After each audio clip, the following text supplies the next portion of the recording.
being absorbed into that. I hope those people are okay. Everyone was in total shock, screaming, shouting. The doors had shut just by that point, and they suddenly opened to allow everyone off. I assume that's maybe a mechanism of the tube or something. And we just panicked. I heard a lot of people go down the stairs. Because we're at the end of the tube, we managed to, we were compacted with people against the fencing, but we managed to release ourselves, my girlfriend is over there, and jump over the fence and run down the track as fast as we could, just getting away. My immediate thoughts was, oh my god, there's a gunman or something else going to happen. You just don't know, like your whole life flashes in front of you. Made it probably about, 200 yards or something, if not further, down the track. Didn't look back once. Slipped into the hedging to get away from any scene, someone maybe running down, and stayed there for a couple of minutes. It was only then until I heard the first siren go, which would have been about 3.5–4 minutes after the initial attack happened. So great response by emergency services. Did I walk up the hedgerow and look, and I saw steam coming out the top of the tube? People still on the platform, panicking, not knowing, couldn't get off the tube. It's quite hard. The railings are quite high, and it's either the stairs, then spiky railings, and then a little area you can get off down the platform. So everyone was pinned back. Luckily, we managed to get out. And then it was only then, when I saw police on the platform, did we make our way on the other side of the track, because there's no way to get out the tube line, back to the platform where we were stopped by an armed guard. He said stop, assessed us, making sure we were a threat. And then one of his colleagues came and escorted us off. We were one of the last people off out of the incident, to which we walked up past the Screen Lane back to where we live. Well, Charlie there describing what happened this morning. Interestingly, he spoke about having a plan of action should there be a terrorist attack, and his way of being prepared, this being the last carriage, quite an ordeal for him. He was quite shaken up when I spoke to him a little earlier on. Well, let's now speak to Mark White, our Home Affairs correspondent. Mark, just thinking about now what the terror threat level is. We are at severe at the moment. Is there any chance that might be raised? There's every chance it could be raised, yes. The Joint Terrorism Analysis Centre, JTAC, is the body that determines, independent of government, what the threat level should be at. It's been critical for a while. It went up during the recent terrorist attacks. It's been severe for a while, I should say. It went up to critical for a brief period while they were very concerned about the possibility of follow-on attacks. Given the fact that we don't have, at the moment, as far as we know, a suspect or suspects who have been arrested in connection with this bomb, there will be, of course, very real concern about the potential for follow-on attacks. I was out in Barcelona covering the attacks there. The van driver ploughed into that crowd and then ran off, but that left him free to potentially carry out other attacks. That nation was on high alert for days until he was finally cornered and shot by armed police outside Barcelona.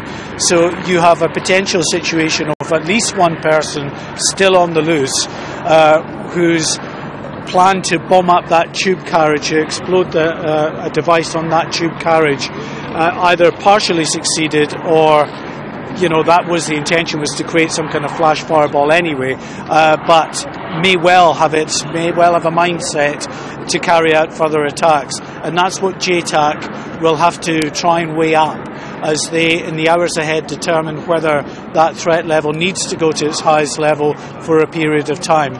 I think the thing about this is, of course, the authorities already working at a very high tempo. The threat assessment level going up further will do little to the way in which they carry out their investigation. Perhaps it will cement it within the minds of the public that we are at that highest level, but even the public will know from what's just happened on that tube carriage that there is a very high threat level here. People will be vigilant. You will get, in the hours and days ahead, a number of security alerts. That's to be expected after an incident like this, Gillian. So people can expect that anyone seeing an abandoned bag, someone acting suspicious, won't just let that go by this time. They'll probably speak to the police. So it doesn't mean that every security alert is something sinister at the end of the day. Most of them are actually benign in nature, but we can expect quite a bit of disruption here in the capital and potentially beyond in the days ahead until this individual or individuals have been brought to book and arrested. Yeah, that's something important to make people aware of. We're constantly hearing the sounds of helicopters above. What will be their role in all of this, surveying this particular area or wider afield? They're absolutely surveying this area. This is a main crime scene here where the device was. But we understand because this device had a timer attached that the belief is that the bomber probably exited that train carriage a station or two before. There are 5 stations from Wimbledon to Parsons Green. There are officers now at each and every one of those stations looking, examining CCTV, speaking to station staff, potential eyewitnesses to try to bottom out whether the suspect exited at any of those stations, Gillian. Okay, Mark, thank you very much for that. Well, you're watching Sky News, the very latest on this terrorist incident at Parsons Green. We know that 22 people are in a hospital, albeit with not severe injuries. We know that they were affected by the flash of that explosion that took place as the doors opened at Parsons Green Tube Station. Stay with us for all the very latest at the top of the hour.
Sky News live at 1 from Parsons Green in West London. Police investigate an attempted terror attack on London's tube.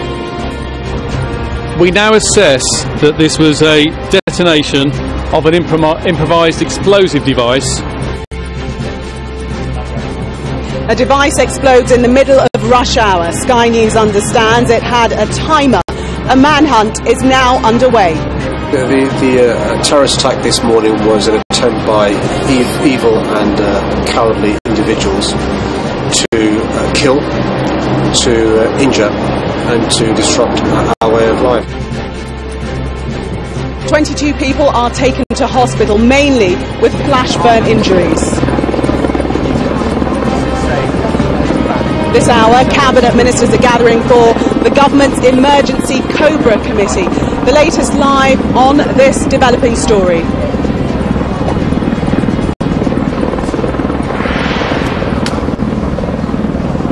Well, you're watching Sky News live from West London, the scene of a major investigation this lunchtime after an explosion.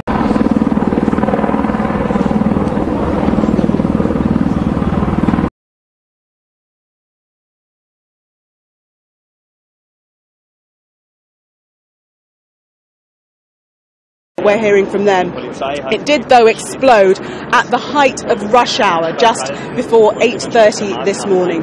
22 people are being treated for injuries, mainly burns. Those are in hospitals across London. Well, the Prime Minister has returned to Downing Street to chair a Cobra meeting. They're gathering this hour. Now, it appears that the timing of this incident at the peak of rush hour was no coincidence. Sky News understands the device had a timer. There were hundreds of people on the train at the time, packed in tightly as rush hour was underway. Well, commuter Charlie Craven witnessed the explosion. He was on the tube.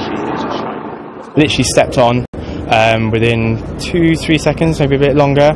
A massive bang occurred. Didn't know what happened, looked around, and the first thing we saw was an orange sort of fireball circumferencing the whole tube coming towards you, a bit like you see on like 24 TV show, a movie sort of situation, and just people going into that fireball. So the flame just came towards you at the whole carriage at like light speed, and then we managed to fall off as it sort of petered out and came to the end of the carriage, and there was this mass hysteria of people shouting and screaming, trying to get away from the situation. Well, Charlie also told me that he had a plan in action that he always gets on the last carriage of the tube, so fully aware of the heightened alert times that we live in. We also spoke to Chris Wildish. He was on the train as well as the incident occurred. The train came to a stop, and the next thing there was, out of the corner of my eye, a massive flash of flame that kind of went up the side of the train. And then two things happened. A really acrid smell, chemical smell ran through the train, and then what can best be described as a stampede as people tried to get away from what was happening. The concern is there were a lot of school kids on the train, and I think a lot of them got knocked over and bumped, and you're trying to stop a wholesale kind of stampede taking place. But there was a lot of fear, and people were doing their damnedest to get away from the device and what was happening. The best way to describe it is a white Builder's bucket, and it was in one of those kind of foil carrier bags that are insulated. And when I saw it, there was still some flames coming out the top of the bucket and a number of wires hanging out the side of it. So no doubt in my mind that it was a device of some sort. How sophisticated it was, I don't know. Very, very strong smell of chemical residue, very strong acrid smell in the train, a chemical smell as opposed to a burning smell. I'm no specialist, but I would be very, very surprised if this was some accident. The fact that there were wires hanging out of it, the fact that it had the chemical components to it, no doubt in my mind that there was that it was placed there on purpose, no question. Well, that Cobra meeting, as we know, due to start at around 1, which is just after 1 now. Ministers arriving. We've seen Boris Johnson arriving at Downing Street to take part in that emergency meeting. We've heard from him previously saying that people should remain calm. We've also heard the same from the Mayor of London, Sadiq Khan.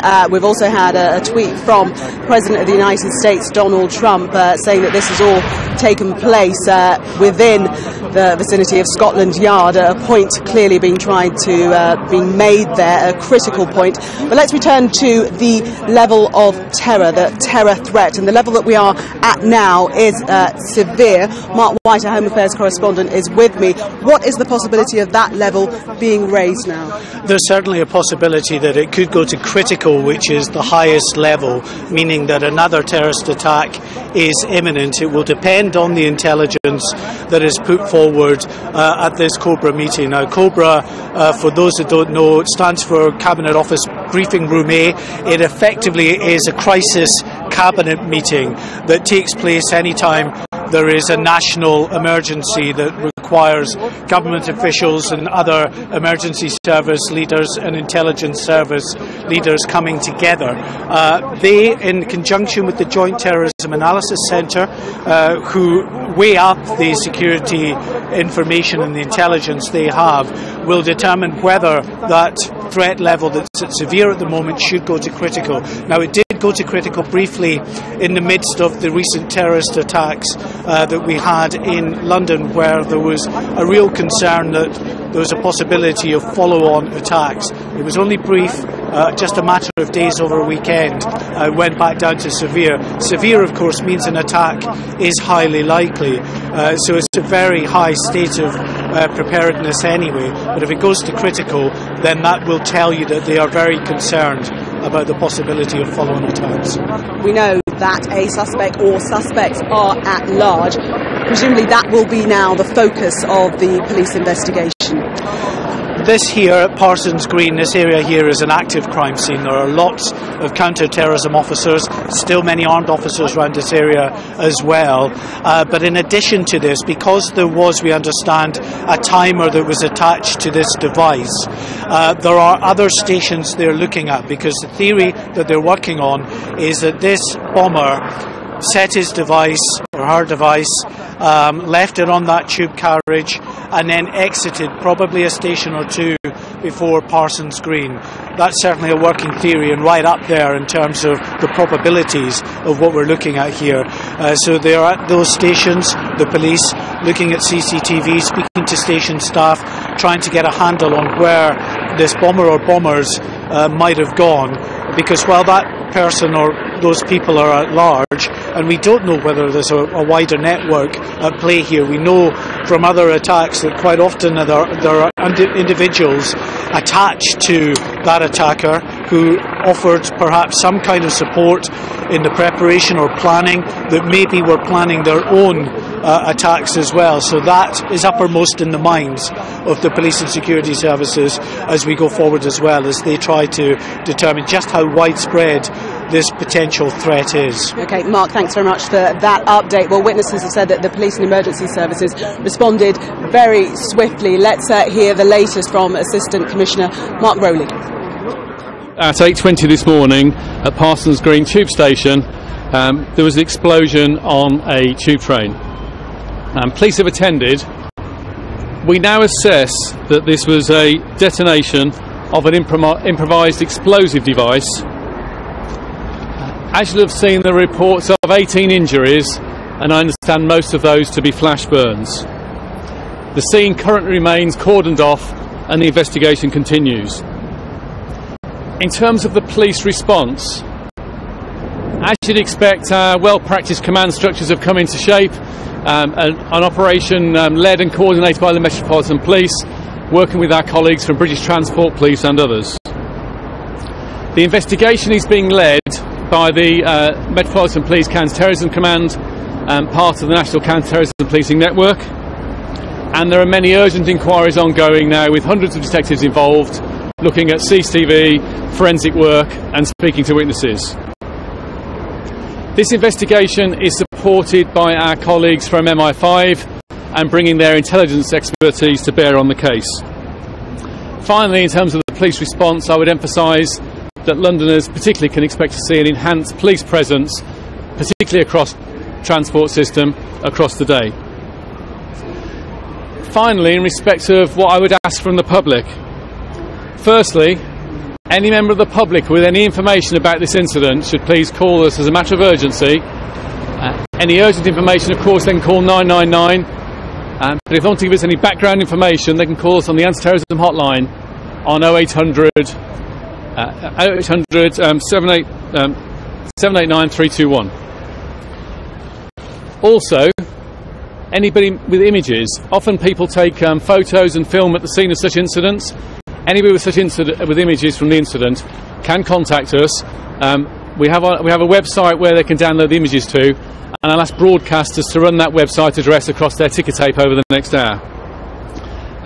Finally, I'd ask the public to remain vigilant across London and to be alert and assisting us, but not to be alarmed. Well, as we've been saying, that Cobra emergency meeting taking place now at Downing Street. Mark Rowley himself attending that. He will be in attendance to obviously brief ministers and really take instruction as to what happened next. Also, Michael Fallon will be at that Cobra meeting in Downing Street, and also the Mayor of London, Sadiq Khan. A short while ago, he updated us on the various stages of what's going on.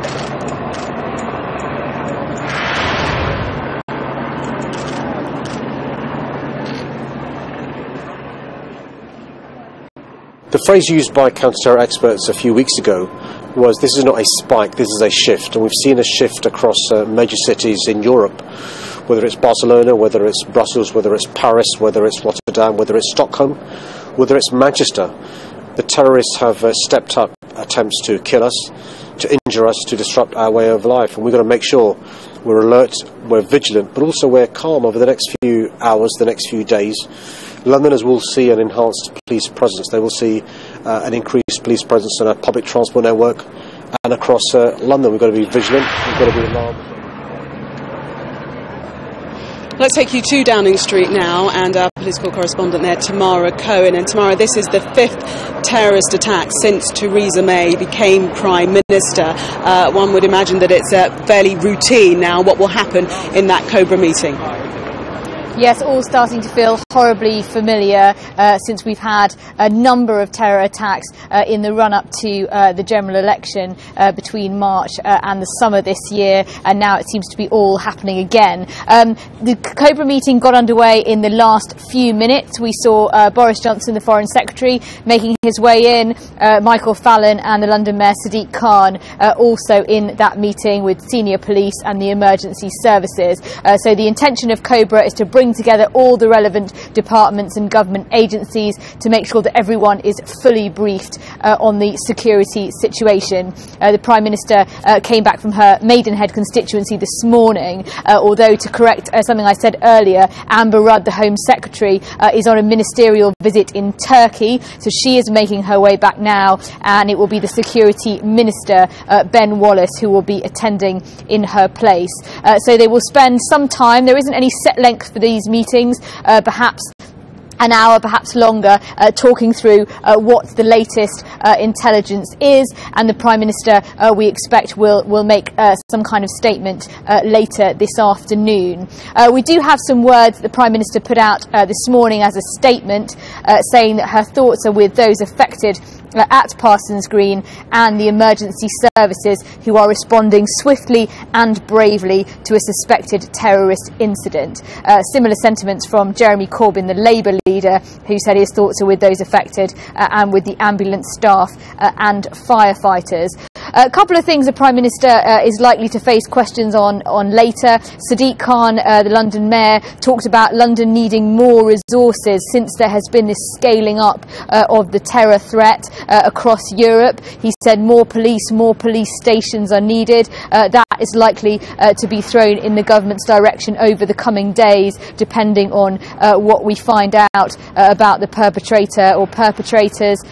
After the London Bridge attack earlier this year, the Prime Minister also talked about how Britain has been too tolerant of extremism. She said enough is enough now. I wonder if we'll hear similar language from the Prime Minister when we find out more about this, because Downing Street sources have stressed that it's all at a very early stage at the moment. But that meeting got underway in the last few minutes, and we should hear an update sometime this afternoon about what the Prime Minister has got to say about it. Of course, as the incident develops, potentially today or over the coming days, Cobra will meet again in order to assess the latest security, and perhaps new security measures will be announced in the aftermath of those meetings. Tamara, is there any speculation at all that the Prime Minister might change tack, that this time we might hear her saying something different in the aftermath of this latest attack? Well, there was certainly a feeling after the London Bridge terror attack, in which several people were killed, that the Prime Minister had taken a much starker tone, talking about how enough is enough and there needed to be a crackdown on extremism. She talked about tackling it online, forcing the social media companies to take action. That was very much in contrast to the tone of both the Prime Minister and other politicians following other terrorist attacks, which was very much the need for unity and coming together in order to fight extremism. So we'll see if she takes a similar line today. It may depend if any accusations are thrown, depending on what comes out of this investigation, because it's all still very early at the moment. It probably depends what stage the investigation is at, and what she hears from police and security services in that meeting today.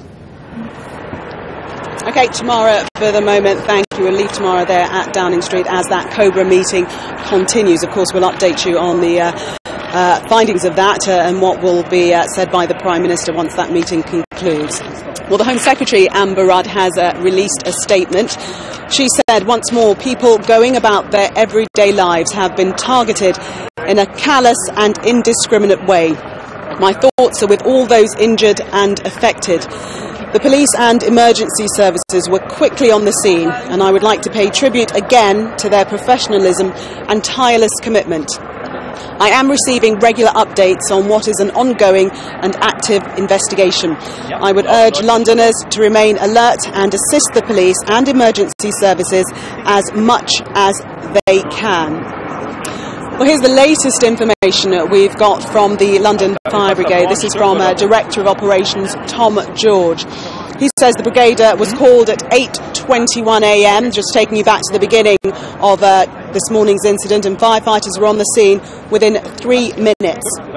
Fire crews assisted the London Ambulance Service in treating casualties on the affected train. Firefighters also helped evacuate 253 people from a train not involved in the incident. We continue to support the Metropolitan Police and other services at Parsons Green. Well, the local council, as you would imagine, have been involved. Many people behind this cordon have been evacuated from their homes, and the council has tweeted. They've said Hammersmith and Fulham Council and the Metropolitan Police have opened a rest centre at Lancaster Court Estate. That is for Parsons Green residents who have been evacuated and affected by the terrorist incident. Internationally, we've heard from the President of the United States, Donald Trump. He has been tweeting following this incident. He says, another attack in London by a loser terrorist. These are sick and demented people who were in the sights of Scotland Yard. Must be proactive. Well, seemingly a critical tweet from the President of the United States. Let's bring in Dal Babu, former Chief Superintendent with the Metropolitan Police. He's in our central London studio. Hearing there from the American President saying that all this happened within the sights of Scotland Yard. Definitely a critical observation there. What would you say to that? Well, I think, Gillian, Mr. Mr. Trump's his geography isn't very good. It's actually not in sight of Scotland Yard. There is a police building nearby, but it's not actually Scotland Yard. I think that the reality of the situation is that we have bombers using low-tech devices to implement these attacks, but also using high-tech, the latest social media, for example Twitter and Facebook. And I think what we need is, when you talked about, very interesting, you talked about what's going to be done different. I think we need a really robust approach to Facebook, to Twitter, to organisations who run WhatsApp, and actually say, we want a caste guarantee that you will share information, you will employ more people, share information when we have terrorists being radicalised, terrorists planning attacks on encrypted sites. And I think that needs to be done. That is the different thing that we would have. But up until now, we seem to be very, very cautious about upsetting these big multinational companies that make billions of pounds but don't employ people to make sure that the dangerous material is identified and brought to the notice of the authorities. I think the other issue you mentioned, which I think is very, very important, is about resources. We've seen police resources reduced by 20%, and interestingly, Theresa May accused the Police Federation of a crime wolf, and I think actually those words will come back and haunt her, because the police weren't crime wolf. They were talking about the need for resources, and Mayor Khan has made a very, very important point about having sufficient resources to make sure that we're able to keep us all safe. And it's not just the police, it's about how we resource the fire brigade and how we resource the ambulance service. All of these people have done a phenomenal job today, and thankfully we had a device, a low-tech device that didn't go off. The IED, the improvised explosive device, appears to be poorly made. There'll be a great opportunity for the police to obtain forensic. They'll be able to identify fingerprints, hopefully DNA. They'll be able to identify where it's been purchased from. So some great forensic opportunities, and thankfully it didn't explode in the way that the terrorists intended to. I think the other thing is about witnesses. It's about making sure that people come forward, give evidence, and from all sections of the community, and I'm sure that will happen. And I think the interesting thing is the CCTV on our public transport system is phenomenal. So we will be able to identify this individual, and I should imagine, as Mark Rowley, the Assistant Commissioner, said, they're putting a huge amount of resources to try and identify the individual who was responsible for placing that item on the tube. In that tweet from President Trump, he ended by saying must be proactive. Are you suggesting that the police, the intelligence services, aren't able to be proactive because they simply don't have the resources to cope? Well, they don't. Certainly, they need more resources. Absolutely. I mean, I've said this for a number of years that police need additional resources, and I'll repeat what the Home Secretary says. When the police says we need more resources, Theresa May, as she was at the Home Secretary, says the police are crying wolf. So I think we definitely need new resources, but it's not just police officers, it's police support staff, it's about the police intelligence staff, it's the community support officers.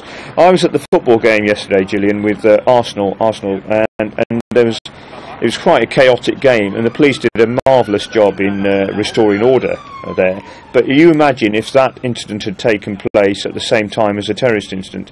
We're talking about limited resources. We've had a 20% reduction in policing. We need more police resources, and these people don't get trained overnight. It takes time to make sure that we've got additional resources. So ultimately, it's about keeping us safe and making sure that we've got those resources to keep us safe. And are the police able to keep us safe as of today?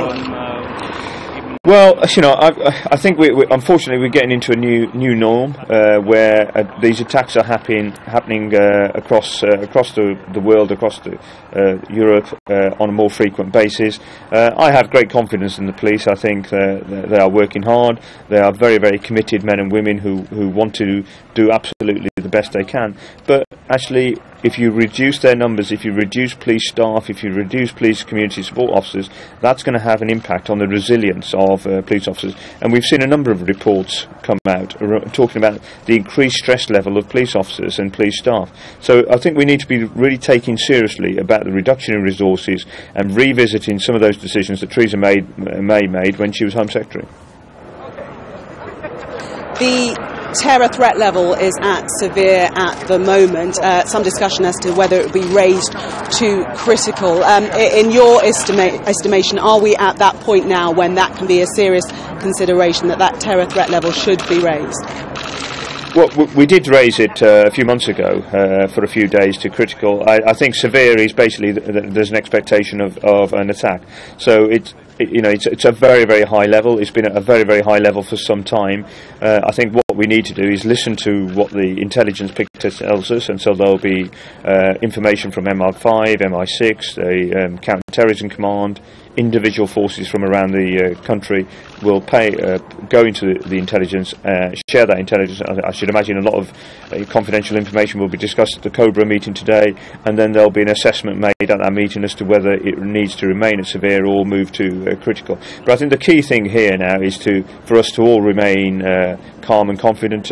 Ironically, I had a meeting in West Brompton this morning, which is a couple of stops away, and in the end the meeting took place in North London. So many of us will be sitting down today thinking, what if we'd been on that train, or what if we'd made different journeys. But I think we need to make sure that we identify these individuals and make sure that there is an opportunity for police to react to the intelligence that comes to them, and they can assess it and then make a decision about whether they need to arrest individuals, make sure that or place individuals in some kind of mental health institutions, or support them. I think what we need to do is make sure that we can react to that intelligence, and that's what I'm concerned with at the moment, whether we have sufficient resources to be able to do that.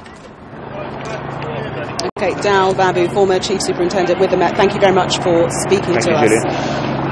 Well, earlier we spoke to Stephen Hammond, the Conservative MP for Wimbledon, who says a number of his constituents would have been on board that train. That back carriage would have been the one closest to Wimbledon station, so disproportionately there will be Wimbledon commuters on that stage. And of course by Parsons Green, as I well know, because of I normally travel on that route into Westminster, it being a Friday and I'm doing constituency things today, but normally by Parsons Green it's sardines only, so it would have been a very packed carriage, and it's very concerning, and my thoughts go out to all of those 18 who I understand are injured, and of course to all the people who have suffered and have been shocked by the event today. Have you managed to speak to anyone who's been caught up in this incident directly? I haven't, but my wife, who works with me, has, because one of our local councillors was in the next carriage, and he's given me a full account of what's happened. It's terrifying, and it must have been very frightening for everybody. It's clear, I think, as the police are now saying, this is a terrorist attack. And we want to give everybody the full support to the police to catch the culprit. I am very hopeful that if, given what happened, that there must be CCTV around that the police will be able to utilise in the next few days and hours. Also pretty clear, given that although 18 people were injured, none of them have serious injuries, according to the ambulance service, that this was a terrorist attack that mercifully failed. Well, it looks absolutely. I mean, when I heard about it, your concern is because there are so many people, and had it been, it looks as if it potentially. I don't know anything about it, but I've seen a picture of what was there: the white bucket, wires, hanger. Potentially, this could have been hugely more serious. And I think we're very pleased that it's failed, but disgusted that someone has made an attack on the London Underground station on innocent commuters heading into London. Stay with us as we bring you more on this unfolding terrorist attack here at Parsons Green. Coming up, we'll be hearing from witnesses who were there.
We're at Parsons Green, the scene of this latest terrorist attack in which a device was exploded on the tube at Parsons Green. People fleeing for their lives, many injured actually in the stampede and not by the impact of the blast itself. We know that 22 people are in hospital, albeit with minor injuries. The bomb, as we know, it didn't give off any shrapnel, or there was no debris, but those people talking about, eyewitnesses talking about a fireball travelling down the tube, and they literally ran for their lives. You can see behind me the tube station and the fire engines and the various emergency services in attendance as all the information is sifted through. Forensics are also on the scene to glean as much information as they can. Well, let's take you through now how events unfolded this morning. The police and the fire brigade were called at approximately 8:20 this morning to Parsons Green Underground Station following reports of an incident on the tube. Commuters flee in terror, as I was saying, after a blast reportedly sent a fireball and a wall of flame through that packed London Underground train. Witnesses report seeing several people hurt and covered in blood, and others injured after being trampled as they tried to escape. We know now 22 people have been taken to hospital. At 10 a.m, firefighters evacuate the trains near the explosion, leading passengers along the railway tracks. Armed police rushed to the scene and they cordon off the station at 10:15. That's as Scotland Yard declare it a terrorist incident. Well, Theresa May, as we know, is chairing a meeting of the National Security Committee, COBRA. That started at around 1 o'clock. We wait to hear the reports from that and updates from our correspondent Tamara Cohen, who is at Downing Street for us. We will, of course, bring you the very latest from there. We know that Boris Johnson, we saw him arriving. Sadiq Khan, the Mayor of London, also arrived. He gave us an update before he went along to that COBRA meeting, and Michael Fallon, some of those in attendance at that meeting. Well, let's return now to what witnesses saw, those that were on the tube. Passenger Emma Stevie, she described the scene at Parsons Green tube station as people were trying to leave, trying to flee. The station was too small to contain all the people that were on the train from all the other stations that had got on. They all were trying to get off, and it was just this stampede, this human crush of people on the stairs. And I was thinking, someone's broken a leg, someone, this is awful. The little boy that smashed his face into the steps that was sort of underneath me to my left, he was in his school uniform, tiny little thing, maybe 8 years old, and everyone was very aware of him because he was screaming and screaming. So I thought maybe he'd broken something. There was a lady underneath me that was shouting, I'm pregnant, as everyone was piling on top. So it was really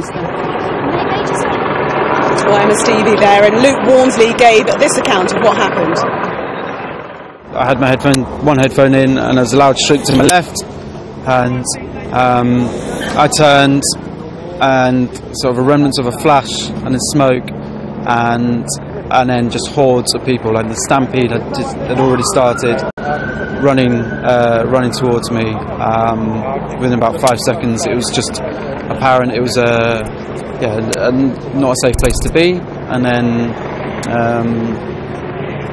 as the doors open, people were running down the platform, down the stairs, got backlogged by the barriers not opening. It was a big crush, and I was still on the train. And then people shouting, sort of, was there an assailant? Has he got a knife? That type of thing. And that's when sort of a real shake-up happened. And did you see injuries?